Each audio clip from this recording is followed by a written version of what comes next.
نحمده ونصلي ونسلم على رسوله الكريم وعلى آله الطيبين وصحابه الطاهرين وأزواجه المطهرات.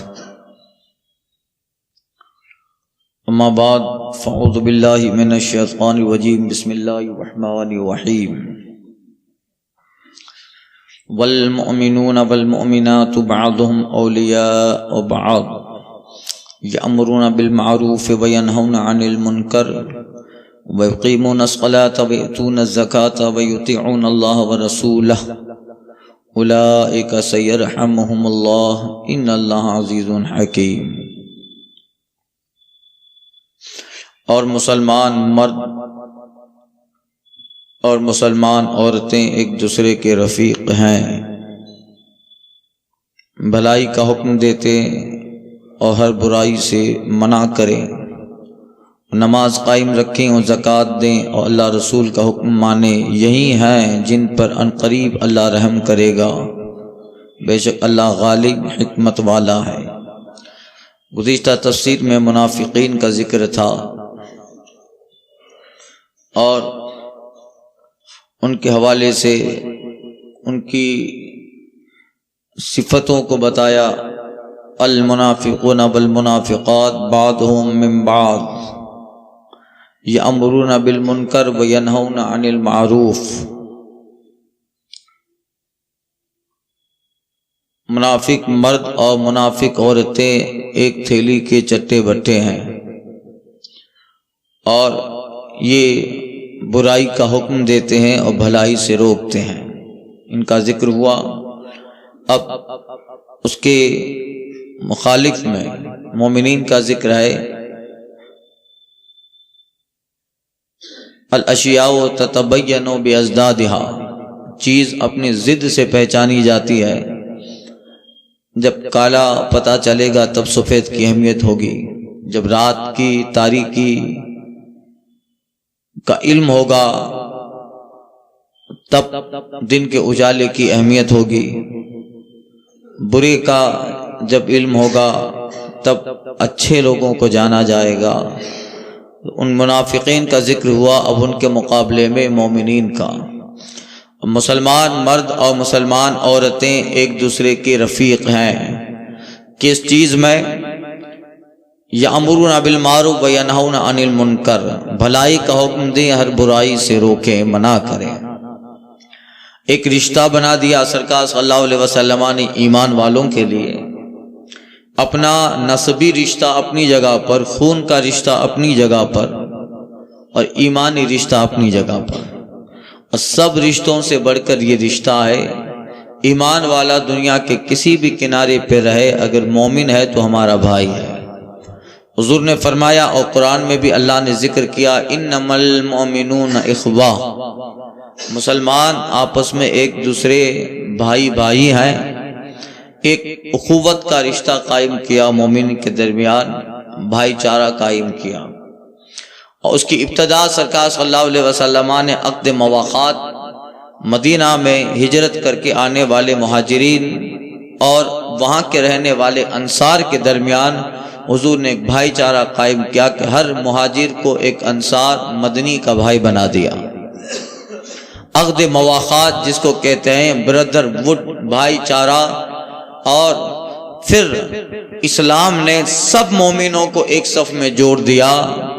رنگ، نسل، زبان، لباس، ان سب سے پرے ایمانی رشتے پہ اللہ نے جوڑ دیا. وہ یہ ہے کہ مومن ہے تو پھر چاہے افریقہ کا کالا ہو، چاہے امریکہ کا گورا ہو، اگر وہ ایمان والا ہے تو رنگ، نسل، خاندان، قبیلہ، زبان، ان سب سے پرے ایمان کا رشتہ سب کو جوڑ دیتا ہے. اور یہی اسلام کی امتیازی شان ہے کہ اسلام نے ایمانی لحاظ میں ایمانی رشتے کے تعلق سے دوسری ساری چیزوں کو ایک سائیڈ کر دیا اور ایک صف میں لا کے سب کو کھڑا کر دیا، جس کی جیتی جاگتی تصویر نماز کے اندر 5 وقتہ مومنین کا حاضر ہونا. گاؤں کا کوئی بہت بڑا آتا ہے، اگر دیر سے آیا ہے اور گاؤں کا ایک مزدور لاری چلانے والا پہلے آیا ہے، وہ پہلی صف میں ہے، بڑا سیٹ صاحب کا دوسری صف میں ہے، اس غریب کا پاؤں جہاں ہے اس کا ادھر سجدہ ہو رہا ہے۔ یہ ایک سب سے بڑی اسلام کی امتیازی شان ہے۔ آج تک تو چھوت اچھوت کا رواج تھا، آج بھی ہے۔ ایک بڑی برادری والا اپنی چھوٹی برادری والے کو اپنے مندر تک نہیں آنے دیتا۔ اب دلتوں کا جب چل رہا ہے مسئلہ آپ کو معلوم ہو، یہ اسلام نے ان سب تفریقات کو مٹا دیا۔ یہ سارے ڈیفرنسز اسلام نے ڈسٹریبیوشنز ختم کر دیے، ایمانی رشتے پہ جوڑا، اور ایسا جوڑا کہ جہاں پہلی صف میں ایاز ہے وہیں بادشاہ محمود غزنوی بھی کھڑے ہیں۔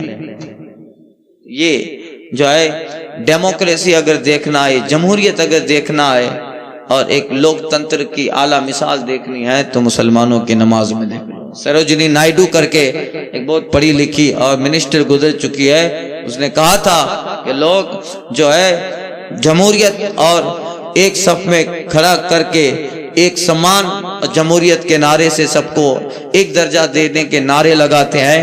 اگر جمہوریت، لوک تنتر اور سب کو ایک ہی صف میں کھڑا ہونے کا اگر کوئی اچھی چیز اور وہ سما و منظر دیکھنا ہے تو وہ کہتی ہے مجھے وہ مسجدوں میں مسلمانوں کے نماز کی صفوں میں وہ منظر نظر آتا ہے۔ When the azan sounded is the fight time، اس نے پوری لمبی بات کہی تھی۔ جب 5 وقتہ اذان ہوتی ہے، مسلمان آ کر جب صف میں کھڑے ہوتے ہیں تو اس نے لندن کی مثال دی تھی کہ لندن میں جانے والا ایک ناروے سے گیا ہے، ایک افریقہ سے گیا، ایک پاکستان سے گیا، طرح طرح کی ترکی سے گیا ہے، سب لوگ الگ الگ ملک سے، الگ الگ زبان، الگ الگ لباس، الگ الگ پرپوز اور مقصد کے لیے گئے ہیں، مگر جب مسجد میں آتے ہیں تو ان سب کی زبان بھی سورہ فاتحہ ایک ہے اور سب ایک سب میں کھڑے ہو جاتے ہیں۔ یہی سب سے بڑی جمہوریت ہے کہ اسلام نے سب کو ایک ایمانی رشتے پہ سب کو ایک جگہ لا کے کھڑا کر دیا اور رنگ اور نسل کے سارے فرق مٹا دیے۔ حجۃ الوداع کے موقع پر سرکار نے فرمایا تھا، میں آج محمد عربی صلی اللہ علیہ وسلم عرب کا یہ دستور اپنے پاؤں سے کچل رہا ہوں، لیوما لا فضل عربی علی عجمی ولا عجمی علی عربی ولا ابیض علی اسود ولا اسود علی ابیض الا بالتقوی۔ آج کے بعد کسی عربی کو عجمی پر، کسی غیر عربی کو عربی پر، کسی گورے کو کالے اور کالے کو گولے پر کوئی فضیلت نہیں ہے۔ آج کے دن تم میں سب سے بڑا وہ ہے جو اللہ سے زیادہ ڈرنے والا ہے، جس کے دل میں زیادہ تقوی ہے۔ تو یہ منظر مسلمانوں کی مسجد میں نظر آتا ہے۔ کسی نے کہا تھا دربار مصطفیٰ ہے یا بارگاہ رب العالمین، دربار مصطفیٰ ہے یا بارگاہ رب العالمین، جو مرتبہ گدا کا وہیں شہر یار کا، جو گدا ہے وہیں شہر یار۔ اسی صف میں کھڑے ہیں، ایک ہی صف میں کھڑے ہو گئے محمود و ایاز۔ اقبال نے آخری بات کہہ ڈالی ہے، ایک ہی صف میں کھڑے ہو گئے محمود و ایاز، نہ کوئی بندہ رہا نہ بندہ نواز، صاحب و محتاج و غنی سب ایک ہوئے، تیری سرکار میں پہنچے تو سبھی ایک ہوئے۔ یہ انما المؤمنون اخوہ، مسلمان آپس میں ایک دوسرے کے بھائی ہیں۔ ایمانی رشتے سے ہم کو جوڑ دیا، اور اگر ایمانی رشتہ سلامت نہیں ہے تو ہمارا بھائی بھی ہمارا بھائی نہیں ہے، ہمارا باپ بھی ہمارا باپ نہیں ہے۔ قرآن کہتے ہیں وَلَوْ كَانَ آبَاؤُكُمْ وَعَشِيرَتُكُمْ، بھلے وہ تمہارے قبیلے والے ہو، تمہارے باپ ہو، تمہارے بھائی ہو، اگر ان کا ایمانی رشتہ سلامت نہیں ہے تو پھر تمہارا ان سے کوئی تعلق نہیں ہے۔ اس کی جیتی جاتی تفسیر اللہ تعالیٰ نے قرآن مجید میں حضرت نوح علیہ السلام کے حوالے سے فرمائی ہے۔ ان کا بیٹا ان پہ ایمان نہیں لایا تو اللہ فرماتا اِنَّهُ لَيْسَ مِنْ أَهْلِكَ، اے نوح یہ تمہارا بیٹا نہیں ہے۔ ایمانی رشتہ سب سے بڑا مضبوط رشتہ ہے، اور وہ ایمانی رشتہ سب سے بڑا مضبوط رشتہ ہے، اور اس رشتے دوریوں کو یہ رشتہ سمیٹ دیتا ہے، جس کی مثال گزشتہ درس میں نے بتائی تھی کہ پاس میں رہنے والا ابو جہل ہے، ابو لہب ہے، اور ایک اعتبار سے حضور کے رشتے میں ہے، قریش ہے، بنو ہاشم ہے، مگر ان کے تعلق سے قرآن میں آیتیں اتری، تبت یدا اتر گئی۔ اور کہاں سے آنے والی حضرت سلمان فارسی ہیں، فارس سے آئے، مگر ان کا ایمانی رشتہ اور حضور کی محبت سلامت ہے، تو حضور فرماتے ہیں سلمان منی و انا من سلمان، سلمان من اہل بیتی، سلمان مجھ سے ہے، سلمان سے میں ہوں، سلمان ہماری اہل بیت میں سے۔ کہاں رہنے والے حضرت اویس قرنی ہے، ایمان رشتہ سلامت ہے تو دور رہ کر وہ اویس بھی حضور کے بہت قریب ہے۔ یہاں فاصلوں سے عنایتوں میں کمی نہیں، فاصلوں سے عنایت میں کمی نہیں ہوتی ہے کہ جو دور رہتا ہے اس پہ کم کرم ہوگا، جو قریب رہتا ہے اس پہ کرم زیادہ ہوگا۔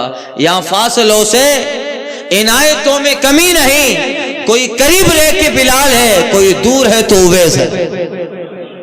یہ جو ہے والمؤمنون والمؤمنات بعضهم اولیاء بعض، مسلمان مرد مسلمان عورتیں ایک دوسرے کے رفیق ہیں اس ایمانی رشتے میں، اور ان کی شان کس رشتے میں ایک دوسرے کے ساتھی ہیں، یامرون بالمعروف، ان کا مقصد ایک، ان کا ٹارگیٹ ایک، ان کا منشا ایک، ان کے زندگی کے دستور اور طرز ایک، وہ یہ ہے یامرون بالمعروف، وہ اللہ کی بارگاہ سے جو ہے بھلائی کا حکم دیتے ہیں، ینہون عن المنکر، برائی سے روکتے ہیں، ان کا کام ایک ہے۔ تو صفت میں بھی ایک، خوبی میں ایک، کردار میں ایک، فطرت میں ایک، اور عمل میں یقیمون الصلاۃ ویؤتون الزکاۃ، یہ نماز قائم رکھیں، یہ زکوٰۃ دیتے ہیں، یہ سب ان کی آپس کی ملی جلی خوبیاں ہیں۔ ایمان والا جہاں بھی ہے اچھائی کا حکم برائی سے روکتا ہے، اچھائی کا حکم دیتا ہے، نماز پڑھتا ہے، زکوٰۃ دیتا ہے، اور ان کی سب سے بڑی خوبی جو ہر ایمان والے میں ہے یطیعون اللہ ورسولہ، اللہ اس کے رسول کا حکم مانتے ہیں۔ ان کی جو ہے یہ ساری چیزوں میں مساوات ہے، بس انہی ساری چیزوں کی وجہ سے کہ ان کا جو مقصد ہے، ان کی جو فطرت، ان کے جو اعمال اور ان کی زندگی کے جو طرز ہیں وہ ایک ہیں، اسی وجہ سے والمؤمنون والمؤمنات بعضهم اولیاء بعض، مسلمان مرد عورتیں ایک دوسرے کے ساتھی ہیں۔ اب انہیں اس ایمان کا جو بدلہ ہے اولئک سیرحمہم اللہ، ان قریب اللہ تعالیٰ ان پہ رحم کرے گا۔ دنیا میں گزشتہ تفسیر میں نے عرض کیا، دنیا میں رحم یہ کہ اللہ تعالیٰ نے ایمان دیا، عمل کی توفیق دی، رحم آخرت میں یہ رحم یہ ہے اللہ تعالیٰ اپنے کرم سے انہیں جنت فردوس میں داخلہ دے گا۔ ان اللہ عزیز حکیم، بے شک اللہ غالب حکمت والا ہے، اور وہ جو چاہے کرے، فعال لما یرید، وہ جو چاہتا ہی کرتا ہے، اس کے لیے کسی کی روک ٹوک نہیں ہے۔ اب ان کے ایمان کا بدلہ، وعد اللہ المؤمنون والمؤمنات جنات تجری من تحتها الانہار خالدین فیہا ومساکن طیبۃ فی جنات عدن ورضوان من اللہ اکبر ذلک هو الفوز العظیم۔ اللہ نے مسلمان مرد اور مسلمان عورتوں سے باغوں کا وعدہ کیا، جنت کا وعدہ کیا ہے۔ آج درس حدیث میں باب الجنت، باب صفت الجنت واہلیہ شروع ہے، اس میں یہ حدیث شریف آئی، جنت کا ذکر ہوا۔ جنت یہ اس کا معنی ہوتا ہے جن سے بنا ہے، اس کا معنی ہوتا ہے چھپا ہوا، مخفی، تو چونکہ جنت انسانی نظروں سے چھپی ہے اس لیے اس کو جنت کہتے ہیں۔ اسی وجہ سے جن کو جنات کہتے ہیں کہ وہ ہماری نظروں سے چھپا ہوتا ہے، چھپی ہوئی چیز۔ اور باغ معنی میں جنت کے، چونکہ اللہ تعالیٰ نے بارہا قرآن مجید میں جب مسلمانوں کے لیے جنت کا ذکر فرمایا ہے تو جنات تجری من تحت الانہار کا ہر جگہ، والذین آمنوا وعملوا الصالحات لہم جنات تجری من تحت الانہار خالدین فیہا ابدا لہم ازواج مطہرۃ، یہ اللہ نے ذکر فرمایا۔ جہاں جنت کا ذکر ہے باغ کا، انسان کے مکان کے لیے خوبصورتی ہوتی ہے کہ اس کے مکان کے چاروں طرف ارد گرد اچھے باغات ہوں، نہریں جاری ہوں، تو یہ مکان اور علاقے کے حسن پہ دلالت کرتا ہے۔ اور چیزیں بھی حسن کی ہیں مگر اللہ نے اس کا خاص طور سے ذکر کیا، یہ انسان کو لبھانے والی چیزیں۔ آپ کہیں سے جا رہے ہو، اچھا مکان ہے، چاروں طرف ہریالی ہے، ہوامان اور ایٹماسفیئر، فضا بڑی صاف، خوشگوار ماحول ہے، ایک عالیشان بنگلہ بنا ہے، اس کے چاروں طرف ہریالی ہے، ایک بہت اچھا باغ ہے، باغ کے قریب سے صاف و شفاف نکلنے والی نہر ہے۔ آپ خواہش کرتے ہو اللہ تعالیٰ پیسہ دے تو اس جگہ ایسا ہی مکان بنانا ہے، کہتے آصف بھائی آمین تو بولو۔ انشاءاللہ اللہ مسلمانوں کو بہت دے، اتنا دے کہ ہمارے سارے کام ہوتے رہیں۔ ایک فقیر خواجہ کی بارگاہ میں کہہ رہا تھا، دے دے خواجہ 56 کروڑ کا چوتھا حصہ۔ میں نے کہا اب چوتھے سے کچھ نہیں ہوگا، خواجہ سے پورا 56 مانگو۔ انشاءاللہ آج درس میں بیان کیا، جیسی شخصیت ہوتی ہے ویسی مانگ ہوتی ہے۔ تو جس اللہ نے جو خزانے دیا ہے خواجہ سے اسی طرح مانگنا ہے۔ تو خواجہ کے خزانے میں تو کمی ہے نہیں، 800 سال سے دے رہے ہیں، دیتے ہیں اور انشاءاللہ دیتے رہیں گے۔ اللہ نے انہیں اختیار دیا ہے اور ہندوستان پہ تو خواجہ کا بہت بڑا کرم ہے۔ روحانیت اور مملکت ہند کی روحانیت کے تاجدار خواجہ ہیں۔ کرسیاں تو آتی جاتی رہتی ہیں 5-10 سال کے لیے، اللہ تعالیٰ نے جسے کرسی دی ہے وہ دائمی ہے، باقی کیسے کیسے آئے چلے گئے۔ خواجہ کی عظمت کل بھی تھی، آج بھی ہے، جب بھی جاؤ احساس ہوگا مشیت کا نقیب خواجہ کی گنبد کی کھڑا رہ کر قریب آواز لگاتا رہتا ہے، آؤ اللہ تعالیٰ کی بارگاہ سے فضل مانگنے والوں، اللہ نے اپنے فضل اور اپنے خزانے انہیں عطا فرمائے، ان کے وسیلے سے مانگو، خواجہ تقسیم کر رہے ہیں۔ خواجہ ہند وہ دربار اعلیٰ تیرا، کبھی محروم نہیں مانگنے والا تیرا۔ خفتگانی شب غفلت کو جگا دیتا ہے، سال ہا سال وہ راتوں کا نہ سونا تیرا۔ گلشن ہند ہے شاداب کلیجے ٹھنڈے، آ اے ابر کرم روز برسنا تیرا۔ خواجہ معین الدین ہیں اور غوث محی الدین، اے حسن کیوں نہ ہو محفوظ عقیدہ تیرا۔ چھٹی شریف 6 تاریخ تھی تو ذکر ہو گیا خواجہ کا۔ اب جنات تجری من تحت الانہار، اللہ نے بارہا اس کا ذکر فرمایا تاکہ انسان لبھائے جائیں، وہ حسن پہ دلالت کرتا ہے۔ تو محلوں کا ذکر ہے حدیث میں اور ان کے خوبیوں کا ذکر ہے، مگر خاص کر یہی بارہا ذکر کیا گیا جنات تجری، ایسے باغات ہیں جن کے نیچے نہریں جاری ہیں، اور یہ اس چیز کے حسن میں اور اضافہ کرتے ہیں۔ پھر اللہ نے مومنوں سے وعدہ کیا ایسے باغوں کا جن کے نیچے نہریں جاری ہیں، وہ نہریں پانی کی، دودھ کی، شراب طہور کی، شہد کی، یہ نہریں ہیں، اور وہاں کا شہد یہاں کے شہد سے مختلف ہے۔ وہاں شراب طہور الگ ہی طرح کا وہ پینے کے مشروبات، شربت ہے، وہ صرف سمجھانے کے لیے شراب طہور کہا گیا، شرب سے مراد ہے، دنیاوی شراب سے اس کو کوئی تعلق و علاقہ نہیں ہے۔ اللہ کے کرم کی شراب ہے، مولا کی عنایتوں کی شراب ہے، محبت کی، معرفت الہی کی، بندہ عمل کر کے پہنچا ہے جنت میں، اپنے اعمال کی، خدا کی بارگاہ میں جو جذبہ خلوص تھا اس کی، عبودیت کی، سجدوں کی، مولا کے کرم کی، رسول اللہ کی محبت و عشق کی، اللہ کے معرفت و قرب کی شراب ہے۔ اس کا ایک قطرہ پی لے تو پھر زندگی بحال ہو جائے۔ تو وہ بے شمار اس کے جو ایک کاسے اور کٹورے انشاءاللہ ملنے والے ہیں حضور کے کرم سے، سرکار کے فضل سے۔ تو شراب طہور ہے، دنیا میں اللہ تعالیٰ اس کا ایک حصہ اپنے صالحین کو دیتا ہے، جو ایک مرتبہ پی لیتا ہے پھر وہ کبھی بھی دنیا کی طرف ہوش میں آتا ہی نہیں ہے۔ اس نے پیا ایک مرتبہ پھر وہ اللہ اپنے کرم کا ایک قطرہ پلا دیتا ہے، تو نے پی کتابوں سے، میں نے پی نگاہوں سے، بہت فرق ہے تیرے میرے پینے میں ساقی۔ وہ کرم کی تو اللہ تعالیٰ اس کو مکمل طور پہ شراب طہور، شہد، دودھ، پانی اور جو ہے شراب طہور کی نہریں اللہ نے ہر مومن کے باغ کے نیچے لگا دیا ہے، جس سے جب چاہے دودھ پی لے، جب چاہے شہد کھا لے، جب چاہے شراب طہور پی لے۔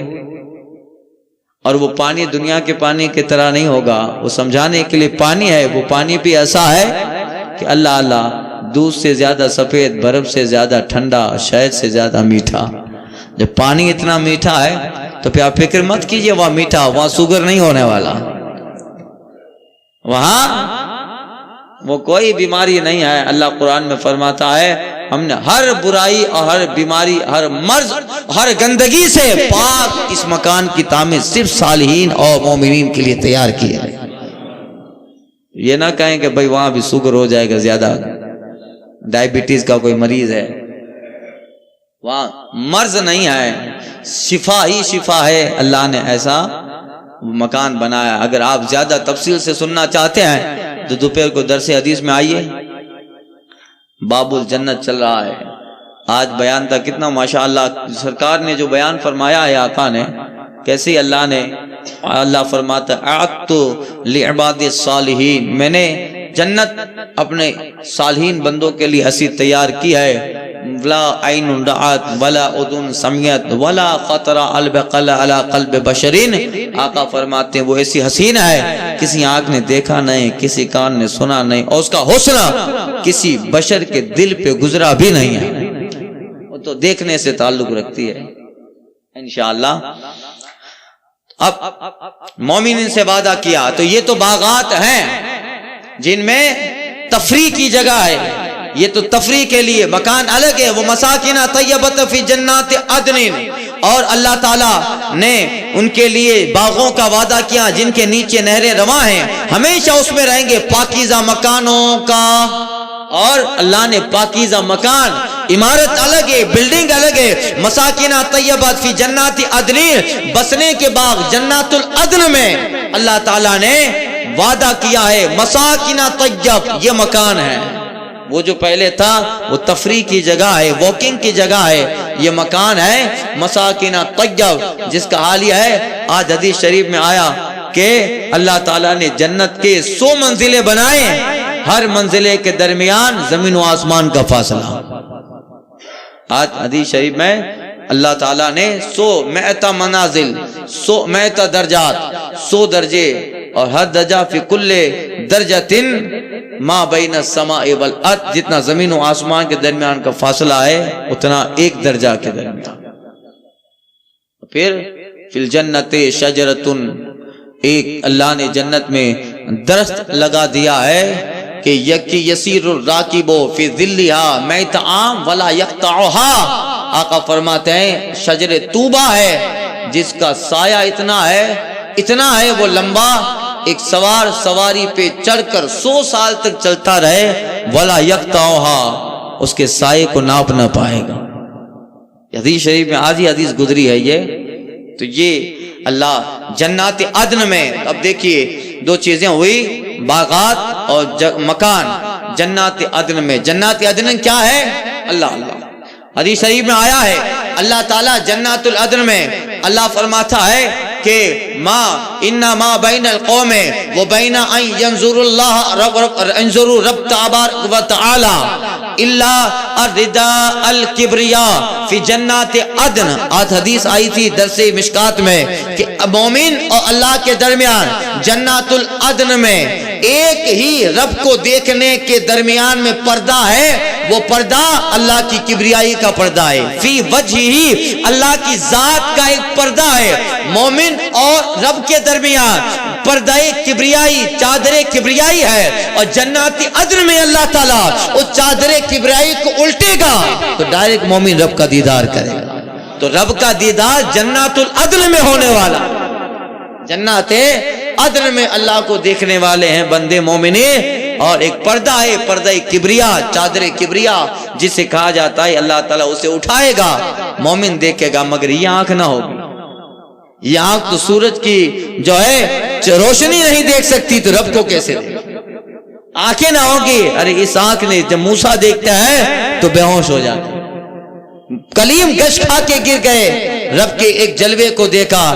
اللہ تعالیٰ جب جنت میں داخل کرے گا تو آنکھوں میں بھی وہ طاقت دے گا کہ آنکھیں بھی بدل دی جائے گی جو رب کے دیدار کو قبول کر سکے، دیدار بالی تعالیٰ کی تاب لا سکے، وہ آنکھیں بھی اللہ تبارک و تعالیٰ عطا فرمائے گا۔ دنیا کی آنکھوں سے رب کو دیکھنا ممکن نہیں ہے، دیکھنے کی کوشش کی تھی جناب موسیٰ نے، واقعہ قرآن مجید میں مکمل موجود ہے۔ وَدَهِشَ موسیٰ کان صعیقا، اور حضرت موسیٰ علیہ السلام بے ہوش ہو کے زمین پہ تشریف لے آئے۔ اللہ تعالیٰ اس جگہ آنکھ بھی وہ دینے والا ہے۔ رضوان من اللہ اکبر، اور نہریں رواں ہیں ہمیشہ ان میں، پاکیزہ مکانوں کا، بسنے کے باغوں میں۔ اللہ کی رضا سب سے بڑی ہے، اللہ کی رضا سب سے بڑی ہے۔ اور اللہ کی تھوڑی سی رضا بہت ہے، یا تو اللہ کی مکمل رضا ہے۔ اللہ کی رضا کی بنیاد پر ہی، اب اللہ کی رضا کیا ہے؟ اللہ حضرت ابو سعید خدری رحمۃ اللہ تعالیٰ علیہ ورضی اللہ تعالیٰ عنہ روایت فرماتے ہیں کہ رسول پاک نے فرمایا کہ اللہ تعالیٰ اہل جنت سے فرمائے گا، جنتیوں کیا تم راضی ہو گئے؟ اللہ اللہ، وہ سوال بھی کتنا نرالا ہے، رب دے رہا ہے اور رب ہی پوچھ رہا ہے۔ کرم تو دیکھیے، اللہ قرآن میں فرماتا ہے ان اللہ اشتری من المؤمنین اموالهم وانفسهم بان لهم الجنہ، اللہ تعالیٰ نے مومنوں کی جان اور مال کو جنت کے بدلے خرید لیا ہے۔ عجیب سودا ہے، جان اور مال اللہ ہی کی ہے، جنت بھی اللہ کی ہے، مگر جنت دیکھ کے اپنی جان و مال خرید رہا، جان بھی اللہ کی ہے، مال بھی اللہ کا ہے، مگر پھر بھی خرید رہا ہے اور اس کے بدلے جنت دے رہا ہے۔ پھر کرم تو دیکھیے رب کا۔ اب جب جنت میں اہل جنت پہنچ جائیں، رب فرمائے گا ارضیتم، اے جنتیوں کیا راضی ہو گئے؟ جنتی کہیں گے مولا کیوں راضی نہ ہو، وہ سما دیکھ رہے ہیں جس کو کسی آنکھ نے دیکھا نہ تھا، کسی کان نے سنا نہ تھا، اور یہ تو نے اتنی حسین بنائی ہے، دنیا میں کسی دل پہ اس کے حسن کا خطرہ گزرا بھی نہ تھا۔ مولا کیوں راضی نہ ہوں گے؟ اتنی بڑی نعمتیں ہیں کہ جس کو دیکھے جی نہیں بھر رہا ہے۔ اللہ تعالیٰ فرمائے گا ہم تم کو ابھی ایک نعمت وہ دینے والے ہیں جو ابھی نہیں دی ہے، وہ نعمت دیں گے ابھی تمہیں نہیں دی ہے۔ اللہ اللہ، رب فرمائے گا وہ نعمت سب سے اعلیٰ نعمت ہے۔ اللہ اللہ، جنتی عرض کریں گے مولا یہ جو چیزیں ہیں ان سے بڑی بھی کوئی نعمت ہو سکتی ہے؟ کہاں؟ رب فرمائے گا آج سب سے بڑی نعمت یہ ہے کہ آج کے بعد تمہارا رب کبھی بھی تم سے ناراض نہ ہوگا۔ اللہ کی رضا رضوان من اللہ ہے اکبر، اللہ کی رضا بہت بڑی ہے، جس کا ذکر کیا اللہ تعالیٰ نے کہ آج کے بعد کبھی بھی تمہارا پروردگار تم سے ناراض نہ ہوگا۔ جب ناراض نہ ہوگا خالدین فیہا، تو ہمیشہ ادھر ہی رہنا ہے۔ اب کھٹکا نہیں ہے کہ کب نکالے جائیں، NRC لگ جائے، سرٹیفکیٹ دکھانا پڑے، یہاں ایسا نہیں ہے۔ خالدین فیہا، تم ہمیشہ رہنے والے ہو۔ اس ہمیشہ میں عبدالآباد، جس کا کوئی اینڈ نہیں ہے، جس کے لیے کوئی سماپتی نہیں ہے، اسماپتی غیر منتہا، عبدالآباد، ہمیشہ رہنا ہے، کبھی نہیں نکالے جاؤ گے۔ یہ سب سے بڑی نعمت ہے، اور اس سے بڑی نعمت ہے کہ تمہارا رب کبھی بھی ناراض تم سے ہونے والا نہیں ہے۔ ذالک هو الفوز الاکبر، سنو سب سے بڑی کامیابی یہی ہے، یہی سب سے بڑی کامیابی ہے۔ جس نے رب کو راضی کر کے جنت پالی تو پھر وہ کامیاب ہو گیا، اور سب سے بڑی کامیابی یہی ہے۔ تو اللہ نے مومنوں سے وعدہ کیا ہے۔ اب مومنوں سے اللہ تعالیٰ کے وعدے، اللہ کا وعدہ بھی الگ الگ ہے۔ اللہ تعالیٰ نے حضور سے وعدہ کیا، اور رسول اللہ نے جو ہم سے وعدے کیے ہیں وہ سب اللہ ہی کے وعدے ہیں۔ ایک اللہ نے بالواسطہ وعدہ کیا، ایک بلا واسطہ، جو بھی ہو واسطہ جو رسول اللہ صلی اللہ علیہ وسلم کے ذریعے سے اللہ تعالیٰ نے وعدہ کیا، حقیقت میں وہ وعدے اللہ ہی کے وعدے ہیں۔ اور پھر حضور نے اپنے امتی سے وعدہ کیا، الگ الگ وعدے ہیں۔ اللہ اللہ، ان کی نوعیتیں الگ ہیں۔ بعض لوگ وہ ہیں جن سے رسول اللہ نے شخصی وعدہ کیا، پرسنل وعدے کیے ہیں۔ وہ کیا؟ ابو بکر تم سے وعدہ ہے تم جنتی، عثمان، عمر، علی تم سے وعدہ ہے تم جنتی۔ یہ جو ہے سعد، سعید، ابو عبیدہ، طلحہ، زبیر، عبد الرحمن، یہ وہ اصحاب مبشرہ، عشرہ مبشرہ، 10 صحابہ جن سے پرسنل وعدے کیے ہیں تم جنتی ہو، یہ مصطفیٰ کہہ رہا اور میں نہیں کہہ رہا، میرے رب نے مجھ سے تمہارے جنتی ہونے کا وعدہ کیا ہے، اس لیے میرا وعدہ اللہ ہی کا وعدہ ہے کہ ابو بکر جنتی ہے، عمر عثمان علی جنتی ہے، سعد سعید ابو عبیدہ جنتی ہے، طلحہ زبیر عبد الرحمن بن عوف جنتی ہے، سب اللہ کے وعدے ہیں۔ ایک تو شخصی وعدہ ہے اور ایک جو ہے وعدہ مختلف قسم کے صنفی وعدے، جنسی نوعیں وعدے ہیں، سب وعدے یہاں شامل ہیں۔ مومنوں کے لیے وعدے، صالحین کے لیے وعدے، اولیاء سے وعدے، ان کے اعمال کے بدلے وعدے، ان کی تہجد کے بدلے وعدے، ان کے اشراق ابابین، ان کے چاشت کے بدلے وعدے، ان کے ایمان کے لیے وعدے۔ ہر مومن سے وعدہ ہے، جیسا ایمان ویسا اللہ کا وعدہ۔ اب اللہ نے جو غوث اعظم سے وعدہ کیا ہے وہ الگ ہے، اور اللہ نے ہم سے وعدہ کیا ہے وہ الگ ہے، وہ الگ ہے۔ ہم سے ایک عام وعدہ ہے، عبد القادر سے ایسا وعدہ ہے کہ صرف وہ عبد القادر سے جو رب کا وعدہ ہے وہ صرف غوث اعظم کی ذات تک نہیں ہے۔ عبد القادر تم سے تو وعدہ ہے، مگر ایک وعدہ یہ بھی ہے کہ تیرے سلسلے میں آئے گا، اس سے بھی وعدہ۔ غوث اعظم رب ہی کے وعدے سے کہہ رہے ہیں کہ میرا مرید اس وقت تک نہ مرے گا جب تک توبہ نہ مل جائے، اور میرے رب نے مجھ سے کہہ دیا ہے عبد القادر قیامت تک جو تیرے سلسلے میں داخل ہوگا وہ جنتی۔ دیکھو یہ غوث اعظم سے وعدہ ہے، یہ وعدہ غوث اعظم سے ہے، رسول اللہ سے وعدہ ہے، محبوب آپ جتنوں کو چاہیں جنت میں لے جائیں۔ یہ کیا ہے؟ اللہ کے وعدے ہیں، چاہے حضور کے واسطے ہو، صحابہ کے واسطے ہو، اور ابدال اولیاء و صالحین کے واسطے ہو، ان سب سے وعدے ہیں، مگر ان سب میں بھلا ہم لوگوں کا ہی ہے۔ حضور سے جس میں وعدہ ہے جنت کا اس میں ہم ہی آ رہے ہیں، ابو بکر سے وعدہ ہے اس میں ہم ہی آ رہے ہیں، غوث اعظم اور غریب نواز سے جو وعدہ ہے اس میں ہم ہی آ رہے ہیں، فائدہ ہم لوگوں کا ہی ہو رہا ہے۔ یہ اللہ تعالیٰ کے وعدے ہیں، اور ان اللہ لا یخلف المیعاد، اللہ اپنے وعدوں کے خلاف نہیں کرتا، تو وہ دے گا، اور جب وہ دے گا تو حدیث میں آیا ہے مشکات شریف میں، ایک آخری جنتی جہنمی جب جہنم میں جائے گا اللہ تعالیٰ اسے نکالے گا، سامنے درخت لگا ہوگا اور وہ اس کا منہ جو ہے جہنم کی طرف ہوگا، تو وہ بندہ کہے گا مولا اگر میرا منہ جہنم سے پھرا دے تیرا کیا جائے گا؟ تو اللہ کہے گا اس کے بعد کچھ مانگے گا؟ کام تیری ذات کی قسم وہ عزت نہیں مانگو، اللہ اسے پھرا دے۔ اب لمبی حدیث میں عرض کر چکا ہوں، پھر سامنے ایک درخت ہوگا، مولا اگر تو وہاں پہنچا دے تیرا کیا جائے گا؟ تیرے بندے کا بھلا ہوگا۔ اے بندہ تو نے نہیں کہا تھا کہ اس سے پہلے بعد میں کچھ نہ مانگے گا؟ مولا میرا کیا، تو غفور و رحیم ہے۔ یہ بھی وعدہ ہے، پہنچا دے وہ جنت میں آئی جائے۔ حدیث گزر چکی حضرت ابو سعید خدری والی مشکات میں، تو یہ اللہ کا وعدہ ہے، اور یہ ہے کیا؟ ذالک هو الفوز العظیم، سنو یہ بہت بڑی کامیابی ہے۔ تو وعدے ہیں، تو اسی وجہ سے جو ہے جنات جمع فرمایا۔ بعض وہ حضرات ہیں جن کا وعدہ حتمی ہو چکا، یقینی ہے، حضرت ابو بکر عشرہ مبشرہ حتمی یقینی ہے کہ وہ ہو چکے، جنتی ہو گئے، وہ یار بہشتی اندر قطعی، ابو بکر عمر عثمان و علی، سعد است سعید و ابو عبیدہ، طلحہ زبیر و عبد الرحمن، وہ 10 جن کو جنت کا مزدہ ملا، اس مبارک جماعت پہ لاکھوں سلام۔ تو یہ ان سے وعدہ ہے، یا ایھا النبی جاہد الکفار والمنافقین بغلظ علیہم ومأواہم جہنم وبئس المصیر۔ اے غیب کی خبر دینے والے نبی، جہاد فرماؤ کافروں و منافقوں پر، اور ان پہ سختی کرو، اور ان کا ٹھکانہ دوزخ ہے، اور کیا ہی بری جگہ پلٹنے کی۔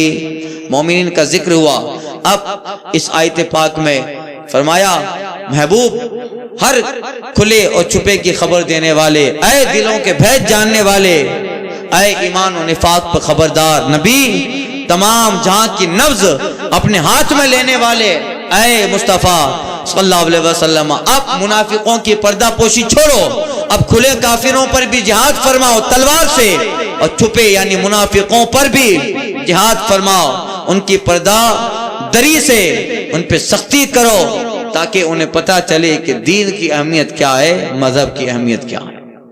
تو حضرت عطا رحمۃ اللہ تعالی علیہ فرماتے ہیں کہ اس آیت پاک سے تمام عفو کرم درگزر کی آیتیں منسوخ ہو گئی. پہلے تھا کہ آپ عفو کریں، کرم کریں، معاف کر دیں. تو سرکار نے تبوک سے رہ جانے والے ان کو بھی کہا تھا ٹھیک ہے نہیں آنا تو مت آؤ. ان کا بہانہ جھوٹا تھا مگر پھر بھی حضور نے پردہ رکھا.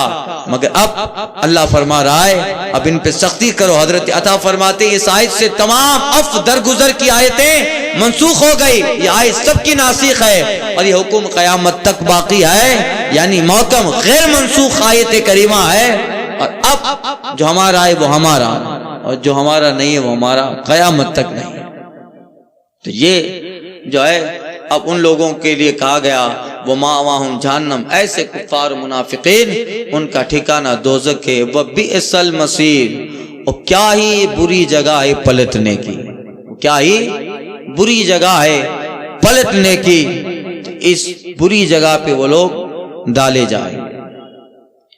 پیچھے آیت پاک میں کچھ واقعات گزر چکے اور کچھ لوگوں نے رسول پاک صلی اللہ علیہ وسلم کے تعلق سے نازیبا کلمات کہے تھے جن کا ذکر ہوا اور واقعہ بھی بیان ہوا. جلاس ابن سوید نے کہا تھا کہ اگر محمد صلی اللہ علیہ وسلم سچے ہیں تو ہم گدھے سے بدتر ہیں معاذ اللہ.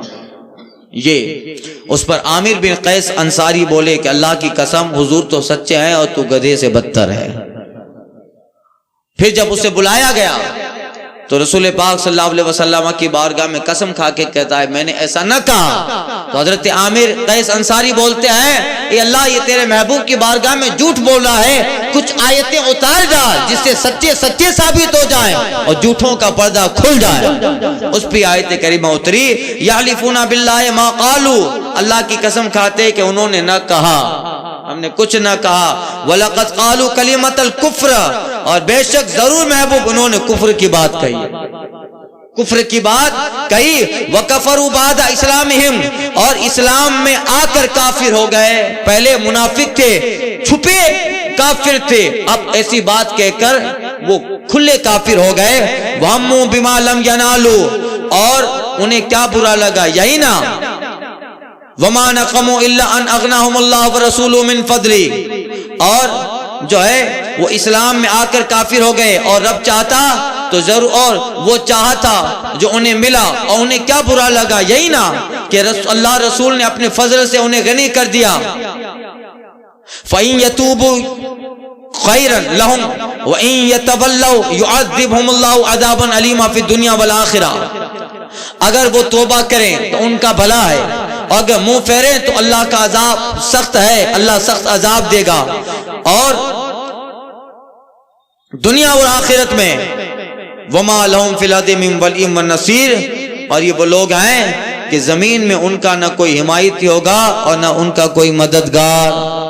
لہذا جب پکڑے گئے ہیں کہ اب رسول اللہ صلی اللہ علیہ وسلم کی بارگاہ میں آ کر وہ توبہ کریں کہ یہ بارگاہ ہے کہ جہاں گناہ بخش دیے جاتے ہیں.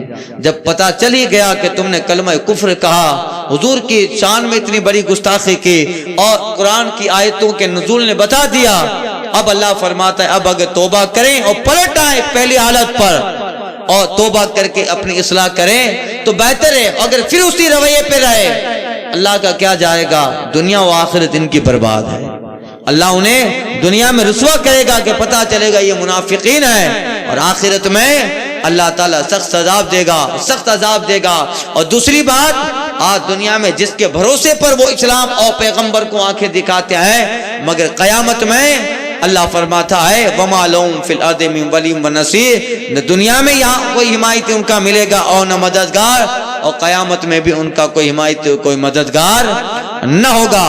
تو بہتر یہی ہے کہ اس بارگاہ میں آ جائے. یہاں سے بھاگنے والا کہیں امان نہیں پاتا ہے، جو تیرے در سے یار پھرتے ہیں در بدر یوں ہی خار پھرتے ہیں. تو یہاں سے گیا تو پھر ٹھوکرے ہی کھاتا رہے گا. اب اس کی مثال آگے آیت کریمہ میں آ رہی ہے. ایک آدمی تھے ثعلبہ بن حاطب، جس نے حضور سے کہا تھا کہ یا رسول اللہ دعا کیجئے کہ میں مالدار بن جاؤں، پیسہ ملے. حضور نے 2 مرتبہ کہا تھا کہ ثعلبہ تیرا غریب رہنا بہتر ہے. مگر 3 مرتبہ کہ حضور مجھے اگر آپ دعا کریں اور اللہ مال دے تو میں ہر حقدار کا حق ادا کروں گا. تو نہ چاہتے ہوئے بھی حضور نے منع کیا، مگر پھر بھی وہ ضد پہ رہے. حضور نے دعا کی، مال آیا، اتنا مال آیا مدینہ میں رہنا مشکل ہو گیا. کیڑے مکوڑوں کی طرح اللہ نے جانور میں برکتیں دی، اور پھر مدینہ چھوڑ دیے. اسی دوران زکوٰۃ کا حکم اترا. حضور کے کچھ صحابی زکوٰۃ لینے گئے، بخل آ گیا ان کے دل میں، ثعلبہ کے دل میں بخل آ گیا. تو یہی دیکھیں حضور کی بارگاہ سے پھرے، پھر وہ زکوٰۃ کا مال لے کر ابو بکر کے پاس، عمر کے پاس آئے. کہا جب مصطفیٰ نے قبول نہ کیا تو میں کیوں قبول کروں؟ اپنے سر پہ خاک ڈالے، منافق ہو کے مرے. منافق ہو گیا، کافر ہو کے مرا رول بیان میں. اور ثعلبہ کے 2 صحابی ہیں، ایک بدری ہیں وہ الگ ہیں، یہ الگ ہیں. ایک ثعلبہ بن ابی حاتب، ایک ثعلبہ بن حاتب ہے. انشاءاللہ آئندہ کے درس میں عرض کروں گا. تو دیکھو حضور کی بارگاہ سے پھرے تو پھر کہیں امان نہیں ملی. جو تیرے در سے یار پھرتے ہیں در بدر یوں ہی خار پھرتے ہیں. اس لیے سب سے بڑی بارگاہ حضور کی ہے. اعلی حضرت کہتے ہیں ٹھوکریں کھاتے پھرو گے ان کے در پہ پڑ رہو. ٹھوکریں کھاتے پھرو گے ان کے در پہ پڑ رہو. قافلہ تو ہے رضا، اول گیا آخر گیا. اور مومن ان کا کیا ہوا؟ اللہ اس کا ہو گیا. مومن ان کا کیا ہوا؟ اللہ اس کا ہو گیا. اور کافر ان سے کیا پھرا؟ اللہ ہی سے پھر گیا. انشاءاللہ آئندہ کے درس میں عرض کر رہا ہوں. آج وقت زیادہ لے لیا، معذرت کے ساتھ.